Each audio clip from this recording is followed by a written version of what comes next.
The 2026 Hyundai Palisade Hybrid Calligraphy in Abyss Black over gray and navy. All new design, all new engine with 619-mile range, which is pretty crazy because that is actually class leading when we're talking about Toyota. Honda doesn't even have something that fits in this category because they don't have a hybrid. I'm Anthony from Supercar Throttle. 42 horsepower more, 79 pound-feet of torque more than the ICE variant is what you're getting here. So when I'm comparing this against competition, when I'm talking about what you're getting as a total value, 5 years, 60,000 mile warranty, I'm not trying to sell the car. They are just going so much more advanced than anybody in its class, and it's under $60,000. This year, you get 4 trims to choose from for the new hybrid. And we start off with 7.4 inches of clearance, LED headlights, daytime runnings, and this whole front has been reworked. Now, when you go into this calligraphy, you're gonna have that glossy black up here, same color as the body that is, where when you go into the limited trim, it's gonna be a gloss black and silver. You'll still get the silver here on the lower. Front parking sensors, we got a 360-degree reverse camera tucked here. I like the boxy look because it really makes it more dominant. An active grille shutter here on the lower. And the beauty about the Palisade is not only do they give you sufficient power on the hybrid trim, but they also option an ICE. So you literally have both dishes depending on what vehicle that you want. House underneath the hood is really what the gem, because it's packing the Smart Stream 2.5 liter 4-cylinder turbocharged engine with 2 electric motors, delivering a combined output of 329 horsepower and 339 pound-feet of torque. And that's a significant boost over the traditional V6 model. The new powertrain also uses a 6-speed automatic transmission, and it aims for fuel economy at 31 mpgs for the city, 32 mpgs for the highway, with a 1.65 kilowatt battery pack. And now it's not all pros, obviously, because towing decreases by 1,000 pounds, maxing to 4,000 pounds, and it's not necessarily the best in class there.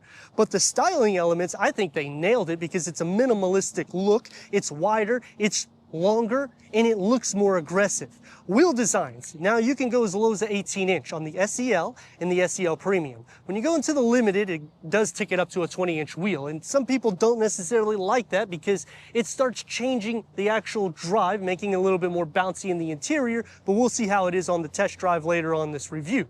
The Calligraphy gets these 21-inch wheels. Now what they do to offset the size of the wheel is you got a McPherson strut front suspension and an independent rear suspension, so it should be a smooth ride. Sound deadening is also taken care of because standard on all 4 trims are acoustic front windows and the windscreen. The con, though, is you have to go into the Limited or the Calligraphy to get it for the back windows. But I understand because they're also giving a lot of features. So it's, again, hard to really say pros and cons when they're giving you so much up front, as well as a power folding side view mirror, which I'll demonstrate here. Also has LED turn signals, it's heated, and all trims get the blind spot view monitoring when you go into the hybrid, which means when you use your indicators, either the left or the right, it will show the camera that's on that mirror in your gauge cluster, so you don't have to look off the road. You'll still get blind spot monitoring, and all trims get the surround view or your 360-degree reverse camera, which is awesome because when you go into the hybrid, you're literally getting all the bells and whistles. You get this little that can show the trajectory. It'll show different camera positions. You click here and you got a 3D view that'll go all around it. And when you put it into drive, you get a new sub menu that shows you for the front, so you could go through a drive-through car wash for your trajectory so you don't scratch your upgraded wheels. It'll show just the front, the side to side, and it'll show you just the whole front. And the Calligraphy is the only trim that gives you the forward collision avoidance assist with car, pedestrian, cyclist detection, junction turning, junction crossing, lane changing, oncoming, lane change side, steering assist, and driver oncoming traffic, and blind spot collision avoidance assist. But all trims will get the lane follow assist, the lane keeping assist, driver attention warning, forward attention warning, the safe exit, which means when you're coming from the back and you're inside and you open up the door, it'll have a button or a beep that will alert for you, and it actually locks the door. You'll see it right here, so you won't be able to get out. So I think that is a really cool feature with parking distance warning for forward, reverse, and side. Park collision avoidance assist with the advanced rear occupancy sensor, which means if this door is opened at all, it will alert you in the gauge cluster. Standard LED taillights. The lower roof spoiler is going to tuck the windshield wiper, as well as the digital rear view mirror that's only on the Calligraphy trim. And the twist is now it has a front and rear dash camera that is also only on the Calligraphy trim. To me, at a MSRP that starts under 45 grand, I definitely think it's a home run. When you start going into the Calligraphy, entering a near $60,000 price point, now what comes into competition is the Hyundai Santa Fe,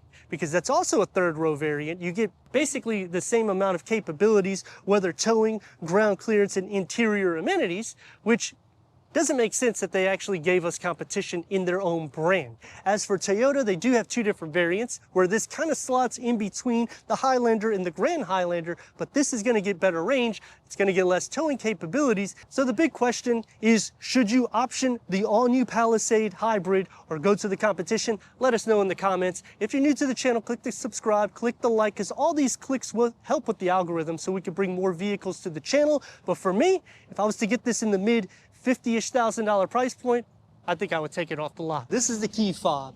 When you push the lock and you hold this button, it's going to auto remote start the vehicle. You'll know because you'll see the active grille on the lower and the lights. Turn the key fob to the side and you'll push the button forward, and this will move the vehicle forward for you. And you could do this about 15 feet away from the vehicle. The nice thing about this is it's a pretty cool valet service. So I could just walk up to the car, or if I need to get out of a tight position, I could turn it and go backwards. And it will move for you outside the vehicle, making it easy to get in and out of tight positions. Auto Smart Liftgate, which means you already see the side view mirrors moving because it's indicating that I have the key fob next to me. So all I have to do, I don't even have to touch the key fob. I stand next to here for a few seconds. It's going to beep and it'll automatically open up the tailgate, making it easy for me to put my goodies in or out of the vehicle. 619-mile range. That itself is impressive. 329 horsepower, that is even more impressive. And the curb weight only changes about 100 pounds. Here we go.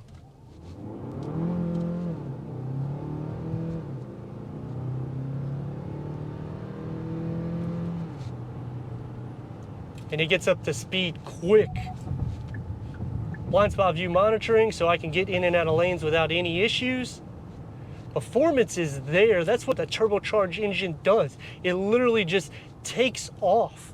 But now a con is when you're in sport mode, it will stay at a higher RPM. When you're in a normal or eco mode, it'll be a little bit less, so you will be feeling some of the turbo lag a little bit more so, but with all the power that's underneath the hood, I think it's more than sufficient for the day in and day out. I would like to see a little bit better MPGs, but I understand what I'm getting as an overall value, and I'm actually really happy with it, especially with all the interior amenities that we're getting that come standard. Ride comfort with the 21-inch wheels, you will feel a difference from an 18 to 21. There's no way around that, but it's not a significant amount that would make me say don't go to the Calligraphy or even the limited trim at a 20-inch wheel, because both of them are going to be about the same in the ride comfort. The seat itself is going to be a little bit more firm for my liking, but the safety is by far one of the most advanced in class. The engine stays off until you hit about 2 to 2.5 RPMs, and then it kind of just pops back in, which can be noisy at times, but the acoustic front windscreen and windows around you definitely help with all that. Gonna check the brakes.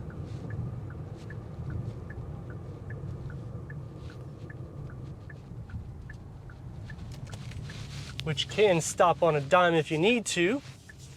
So it doesn't feel heavy whether you're mashing the gas or the brake pedal, so that's definitely a plus. Turn radius is about 2 lanes.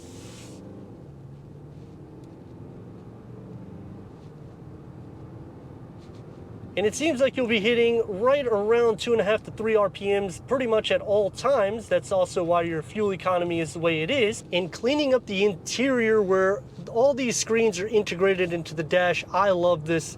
I'm not a huge fan of all this screen configuration, but I think they did a more minimalistic in cleaning it up. You still have a touchpad and you still have physical buttons, so they nailed that design too. I think overall, what you're getting is really hard to say that it isn't one of the best in class. Now, one thing that I will say is the engine does get a little noisy at times, especially when you're going into the interstate and whenever you're hitting higher RPMs, obviously, which can be a huge con, but in the same aspect, you got 14 speakers through Bose, so just turn on the damn sound system so that way you don't have to worry about it.